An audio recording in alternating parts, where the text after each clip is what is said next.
네, 코로나19 확산세 지금 주말에도 이어졌죠. 어제 신규 확진자 수가 1,100명을 기록하면서 일요일 기준으로 보면 역시 최다치를 기록했습니다. 수도권의 확산세가 계속 이어지고 있는 가운데 비수도권으로 번지는 양상도 보이고 있어서 풍선 효과에 대한 우려의 목소리도 커지고 있습니다. 신상엽 감염내과 전문의 이야기 나눠보겠습니다. 어서 오세요. 네, 안녕하세요. 예.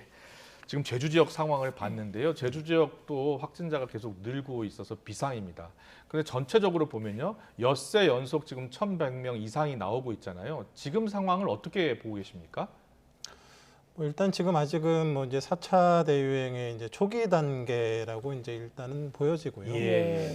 근데 지금 이제 좀 해외에서의 델타 변이 유행 지역들 특히 이제 영국이나 미국 같은 경우는 이제 접종이 많이 진행됐음에도 불구하고 특히 이제 영국은 접종 이후에 이제 확진자가 1,000명대로 줄어들었다가 지금 델타 변이가 유행하면서 지금 3만 명대로 이제 확진자 수가 이제 늘어나는데 그 늘어나는 기간이 지금 한 달 남짓 정도밖에 되지 않았습니다. 예. 그래서 이제 우리나라도 이제 본격적으로 델타 변이가 이제 지역사회 유행이 확인된 지가 사실 불과 2, 3주 정도밖에 되지는 않았는데 예. 이제 지금 상황에서 이제 잘 대처를 하지 않으면 영국은 지금 접종 완료자가 60%가 넘는 그런 상황에서도 지금 확진자 수가 3만 명이 나오고 그렇습니다. 영국의 인구가 한 6,600만 명 좀 남짓이거든요. 그러니까 우리나라랑 큰 차이가 나지 않는데도 그런 상황을 보이는 걸 보면 지금이 사실 어찌 보면 초입이지만 가장 또 잘 대처를 해서 막을 수 있는 또 좋은 중요한 시기라고 이제 볼 수도 있을 것 같습니다. 예. 그런데 확진자 상황을 보면 수도권에서 가장 많이 나오고 있잖아요. 그래서 수도권에서 가장 강력한 거리두기 지침을 지금 시행을 하고 있고요.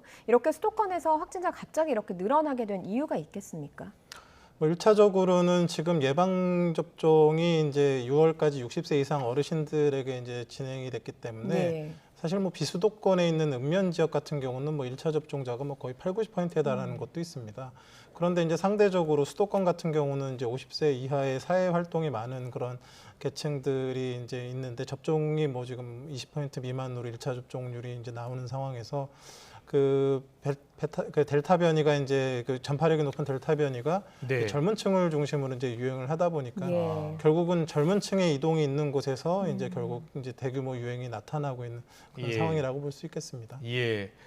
그런데 걱정스러운 게 지금 수도권이 얼마 전까지만 하더라도 1,000명까지 나왔는데 오늘 보니까 700명대예요. 그런데 오히려 비수도권 지역에서 환자들이 많이 나오기 시작했습니다. 비수도권도 좀 더 선제적으로 거리두기를 강화할 필요가 있지 않을까요?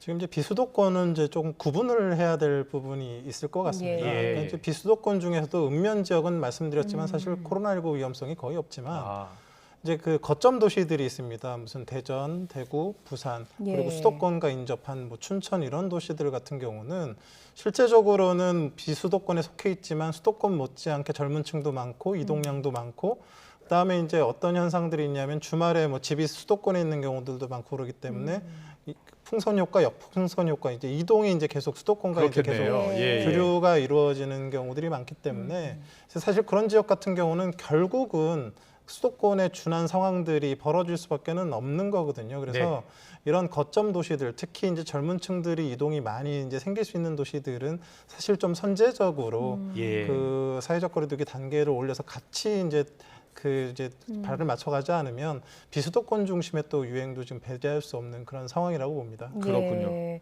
이렇게 지금 일단은 수도권 지역에 강력한 거리두기 조치를 했고 말씀하신 대로 선제적으로 조치를 해야 된다고는 하지만 지자체에 맡겨놓은 상태거든요. 지금 이렇게 거리두기 단계를 적용한 상황이라면 언제쯤 확진자 수가 좀 줄어들 것으로 전망을 좀 하시는지요? 지금 델타 변이 같은 경우는 굉장히 전파력이 강합니다. 지금 과거의 변이 이전의 바이러스가 한 명이 한 3명 정도를 감염시킬 수 있는 전파력이었다 그러면 지금의 델타 변이는 최소한 한 명이 5명 이상을 이제 감염을 시킵니다. 지금 이제 수도권에 이제 오늘부터 이제 본격적으로 이제 4단계가 적용이 되는데 이 4단계의 이제 적용의 의미 자체가 결국은 이 바이러스가 한 명이 5명을 감염시킬 수 있어도 한 명이 한 명도 만나지 않으면 이 감염 유행은 지속될 수가 없습니다. 그러니까 낮 동안에 4명까지 이제 모임을 허용한다고 하는데 낮 동안에 정말 마스크를 잘 쓰고 그 개인위생에 철저하고 손 잘 씻는 상황에서 사람을 만나면 바이러스 입장에서는 다른 사람한테 가고 싶어도 갈 수가 없어서 실제적으로 4명을 만나지만 1명도 안 만나는 그런 효과를 얻을 수가 있고요. 6시 이후에는 이제 사적 모임 뭐 이런 부분들이기 때문에 사실 좀 방역이 흐트러질 수 있는 부분들이 있는데 지금 두 명이라는 게 굉장히 좀 가혹해 보이긴 하지만 이제 방역 당국의 입장에서는 한 명이 한 명 이상을 안 만나게 하면 이 유행은 사실은 확산될 수가 없거든요. 그러니까 좀 흐트러지는 그런 6시 이후의 시간에라도 더 사람 만나는 걸 최대한으로 어떻게든 사회적 거리두기로 줄여서 네. 이런 유행을 억제하겠다 이런 부분들이 이제 어찌 보면 이제 수도권에서 시작이 된 거고 이런 것들이 잘 효과를 발휘하게 된다라고 하면 2주가 지난 이후에는 어느 정도 이제 유행이 뭐 확산되는 것들을 이제 막을 수 있을 정도까지는 되지 않을까 싶습니다. 예. 네, 지난주였죠. 정은경 질병관리청장이 이렇게 계속 악화된다면 이달 말에 2,000명까지도 나올 수 있다. 이런 말을 해서 상당히 걱정이 됐거든요. 지금 그 뭐 감염병 재생산 지수라고 이제 말씀드렸지만 한 명이 몇 명을 감염시키느냐 이 지수가 지금 지난주에 1.24였습니다. 그런데 실제적으로 지금 저희가 판단하기로는 전문가들은 한 1.4 왔다 갔다 할 거예요. 그래서 수도권은 그 정도 된다고 생각하거든요. 그러면 그 확진자 1,000명이 지금 있으면 이제 세대기라고 해서 한 사람이 다른 사람에게 감염시키는 기간이 한 3일에서 7일 정도 되는데 3일에서 7일 후에는 1,400명이 감염될 수 있는 그런 유행이 지금 마스크 착용 거리두기를 하고 있음에도 수도권에서 진행하고 있다는 얘기거든요. 그러면 이제 이런 그 유행을 갖다 억제하기 위해서는 결국 이제 그 사람이 사람을 만나지 않는 사회적 거리두기를 이제 진행하게 되는데 지금 이제 제가 보기엔 지금 2주라는 기간이 이제 의미가 좀 있습니다. 이게 이제 왜 의미가 있냐면 왜 자꾸 2주를 하느냐고 생각을 했는데 과거에 1, 2, 3차 대유행이 있을 때마다 이제 그 감염 전문가들이 셧다운을 2, 3주 정도를 하게 되면 효과가 있을 것이다 얘기를 했던 적들이 굉장히 많습니다. 이번에도 어찌 보면 본격적인 셧다운 우리가 이제 처음 경험을 하는데 이 근거가 뭐냐면요. 이 바이러스가 그 다른 사람한테 전파되는 게 증상이 나타나기 이틀 전부터 보통 증상 이후에 7일 정도까지가 확진자 한 명이 다른 사람에게 전파를 시킬 수가 있습니다. 그러니까 확진자 한 명이 내가 바이러스를 갖고 있는데 한 9일 정도까지가 이제 전파 기간이거든요. 근데 바이러스가 다른 사람을 만나지 못하면 바이러스는 사멸하는 거거든요. 그러니까 2주라는 기간 동안 지금 전국에 지금 무증상 감염자들이 너무너무나 많은데 이걸 갖다 찾아서 적극적으로 방역하고 격리를 할 수 없는 상황에서 전 국민 전체가 사람이 사람을 만나지 않으면 바이러스 입장에서 이 10일이라는 기간 동안 다른 사람을 찾지 못하면 결국 그 안에서 사멸하는 거거든요. 그러니까 이 사회적 거리두기가 효율적으로 됐을 때 2주 정도만 돼도 과거에 뭐 이 지역사회, 국내 지역사회 안에 100이라는 총량의 바이러스가 있었다 그러면 한 70%는 다 죽어버리고 30만 남게 된다라는 거죠. 어찌 보면 2주 동안 사회적 거리두기가 잘 됐을 때 다른 사람을 찾지 못했으니까.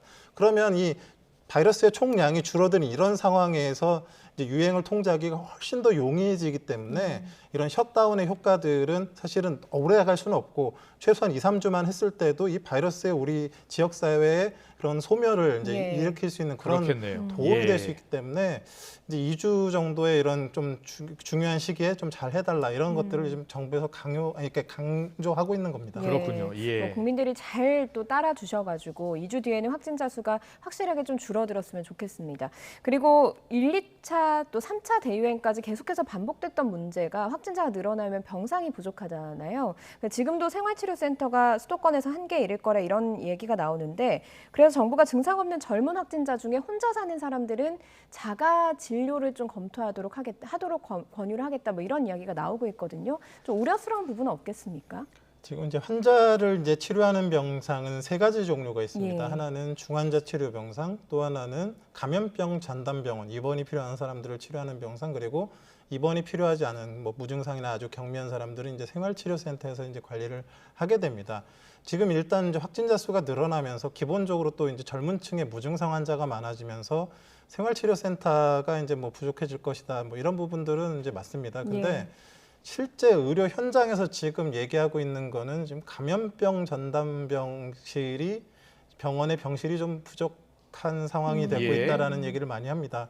지금 이제 정부에서는 이제 병상이 확보돼서 뭐 아직 충분히 여력이 있다라고 이제 얘기는 하고 있지만 실제로 그 병상을 돌리기 위해서는 그 의료 인력들이 많이 필요한데 그런 의료 인력들까지 많이 확보가 돼 있는 게 아닙니다. 그러니까 병상은 있는데 그걸 돌릴 수 있는 의료 인력들이 좀 충분치가 않습니다. 예. 그래서 지금 최근 들어서 그 절대적인 환자 숫자가 늘다 보니까 젊은 층 중심의 그 유행이 진행되고 있지만 그래도 병원 진료가 필요한 입원이 필요한 사람들이 늘고 있는데 그런 병실들이 지금 의외로 굉장히 빨리 차오르고 있어서 일단 그런 부분들이 이제 원활하게 이제 치료를 꼭 받아야 되는 사람들이 받을 수 있게 만드는 게 1차적으로는 가장 중요할 것 같고요.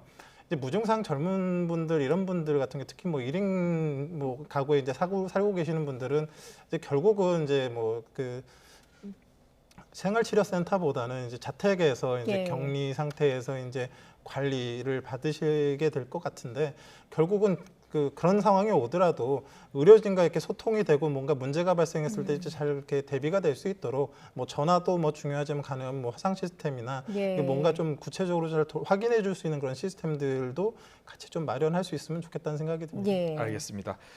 그리고 백신 있지 않습니까? 지금 백신 수급에 좀 차질이 지금 빚어지고 있어서 오늘 같은 경우에도 50대에서 백신 신청을 했는데 지금 중단이 됐지 않습니까? 그런데 해외 사례를 보니까요, 백신을 맞은 분들은 코로나19 변이 바이러스에도 잘 감염이 안 되는 것으로 이렇게 조사됐다 이런 발표가 나오고 있거든요. 실제로 어떻습니까? 일단 백신 접종을 2차까지 마친 경우에 있어서 돌파 감염은 뭐 이렇게 드문 걸로 되어 있고요. 근데 돌파 감염은 드물지만 이제 걸렸을 때도 이제 어느 정도 중증이나 사망으로 가는 효과는 이제 거의 대부분 막아낸다라는 이제 이런 것들이 지금까지 이제 그 시판되는 백신들의 경우 델타 변이까지는 그 정도의 이제 효과가 있는 걸로 이제 알려져 있습니다. 알겠습니다. 백신 물량이 좀 빨리 확보됐으면 좋겠는데 이달 말 다음 달 초에는 충분히 들어올 것 같습니까? 일단 지금 7월에 이제 공급 물량이 1,000만 회분에다가 이제 이스라엘과 이제 백신 수합을 하면서 70만 회분 정도가 이제 들어오게 됩니다. 이제 그런 것들이 이제 그 지난번 60에서 74세에서 이제 좀 그 초과 예약된 분들이랑 이제 오늘 뭐 접수가 됐던 이제 55세 이상의 이제 고령층 중심과 그다음 30대 미만의 이제 그런 사회 필수 인력들 그리고 고3 그다음에 이제 뭐 그 학교 뭐 생활 돌봄 학원 뭐 이런 직종들에서 이제 접종이 진행될 예정인데 사실 뭐 백신 수급만 원활히 된다라고 하면 국내에서 하루에 100만 명 이상 접종할 수 있는 인프라는 사실 충분히 갖춰져 있기 때문에 어떤 형식으로든 또 기회가 된다면 다른 그런 백신 확보 노력들을 정부에서 좀 더 해줬으면 좋겠습니다. 네, 알겠습니다. 우리 전문의님께서 앞으로 2주가 상당히 중요하다고 계속 이야기해 주셨습니다. 고통스러운 시간입니다만 우리 모두가 함께 이겨내야겠습니다. 신상엽 감염내과 전문의와 이야기 나눠봤습니다. 잘 들었습니다. 고맙습니다.